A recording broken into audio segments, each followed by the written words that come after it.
Ceau!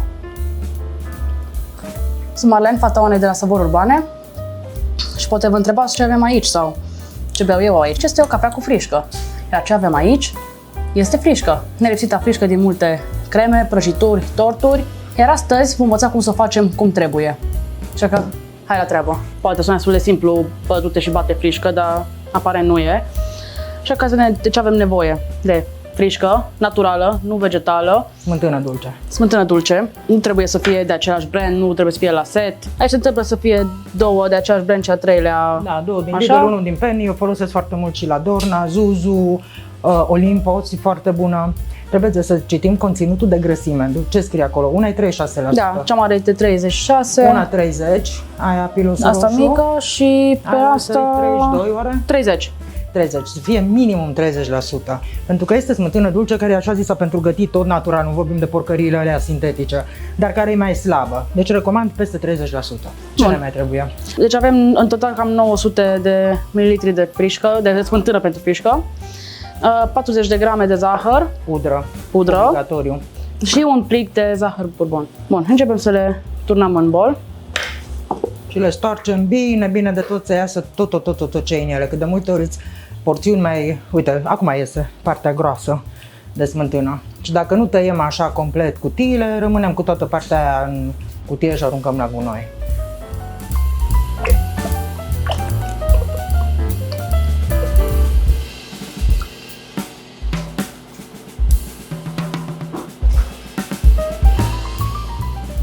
Ce e foarte important? Să fie reci toate cutiile de smântână. Să nu fie la temperatura camerei, deci de la frigider să fie. De la frigider, ținute măcar 24 de ore înainte. Trebuie puse la rece. Frișca se bate rece de tot. Dacă e vară și cald în bucătărie, răciți și castronul în care bateți. Pe vremuri se bătea cu telul de mână. Iar acum punem bolul.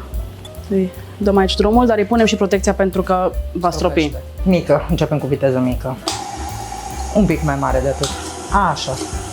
Și urmărim. Zahărul, ce avem aici, va fi pus mai spre final, deci nu de la început. Și de ce?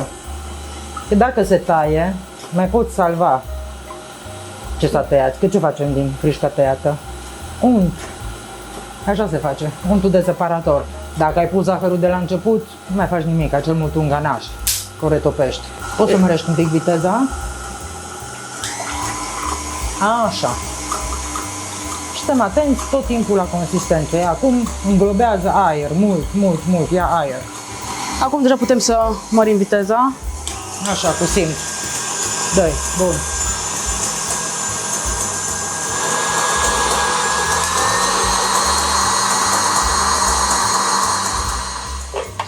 Acum ne oprim un pic, dăm jos capacul. Arată cu spatula să vadă lumea cam ce consistență are în momentul în care pui zahărul.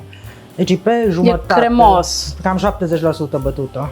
Acum este pe 3 sferturi bătută și îi putem pune zahărul, pudră și vanilia.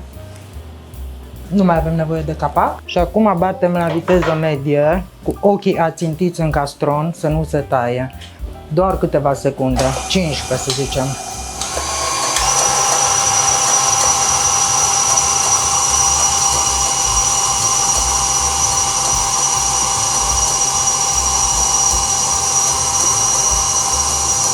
Și gata.